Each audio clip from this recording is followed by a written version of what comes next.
Islamic fundamentalism and Saudi clout. A reportedly corrupt government murdered bloggers and a popular president who must live in exile. The South Asian island state Maldives is in serious trouble. On our World is One Global Leadership series this week, the former president of the Maldives, Mohammed Nasheed, will speak exclusively to WION on the many dangers facing his country, and not the least of which is the certainty that all 1,194 islands comprising the Maldives will be swallowed by the rising sea in less than 50 years. But what ails the Maldives? WION senior international correspondent Padma Rao explains. An archipelago of 1,192 pristine coral islands. A haven of peace and beauty, favoured by young, newly married couples from around the world. But that honeymoon may be over. The Maldives is now said to have become a hotbed of Islamist terrorism, a country from where the highest number of recruits of the Islamic State was drawn, and an increasingly intolerant society in the grips of fundamental Wahhabism. And ruling over it all is a polity reported to be selling the nation state to all and sundry, including and especially Saudi Arabia and China. Since the surprising victory of the Maldivian Democratic Party after 3 decades of stentorian rule under strongman Maumoon Gayoom in 2008, Maldivians say that the downslide of the idyllic South Asian country has been dismally rapid.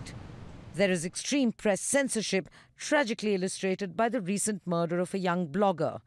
The killing was just the latest in a series of incidents of intimidation, harassment and attempts to murder all those who question the authorities. However, more than the big fish of the Maldivian political firmament, it is nature itself which poses the biggest threat to the fragile archipelago. Global warming is causing the oceans to rise, and it is for certain that the pristine Maldives will be submerged by the sea in 50 years. A fact that exiled former President Mohammed Nasheed stresses with considerable urgency. There is no reversing with respect to the Maldives. The planet is going to be heated by 2 degrees because we already have 400 parts per million of carbon in our atmosphere, and therefore the planet is heating. And we could see that our coral is bleaching, the seas are rising, the glaciers are melting, and we could see that. The science is sorted, it's very obvious. You can't cut a deal with physics. You can't negotiate with the laws of science. And it's madness to think that we can actually find other solutions. No, we can't. The former journalist Mohammed Nasheed made history by winning the country's first democratically conducted election, beating 3-decade-long President Gayoom, whom many criticize for ruling the island nation with an iron fist and assuming absolute powers. But in 4 years, a familiar pattern had set in. Political coteries, hungry to seize power and obliterate any form of democracy in the Islamic Republic, ensured Nasheed's arrest with trumped-up charges. With help of India and other countries, Nasheed left the country on medical grounds to exile in the United Kingdom. There, he dreams of returning to the Maldives and restoring democracy in his country.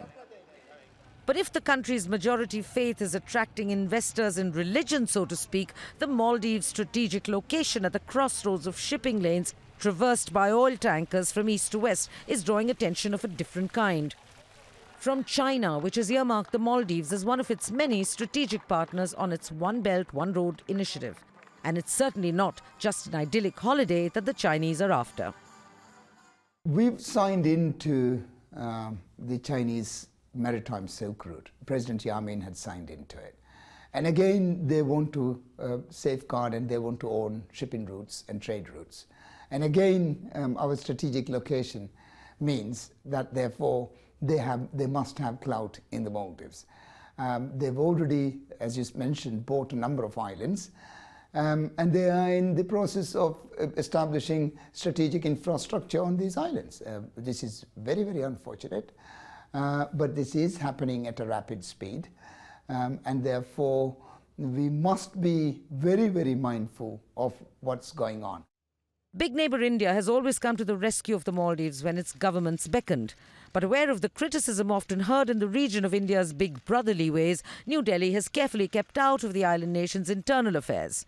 But given Saudi clout, Chinese ambition and the seeming ruthlessness of the Maldivian ruling classes, it may be time that New Delhi move beyond building the mere hospital, the odd road and the joint naval band concert. If the seas lapping India's shores are to be guarded against incursions by states that do not belong to the Indian Ocean rim, it is time for India to take the lead before the tide turns irreversibly. Padma Rao, WION.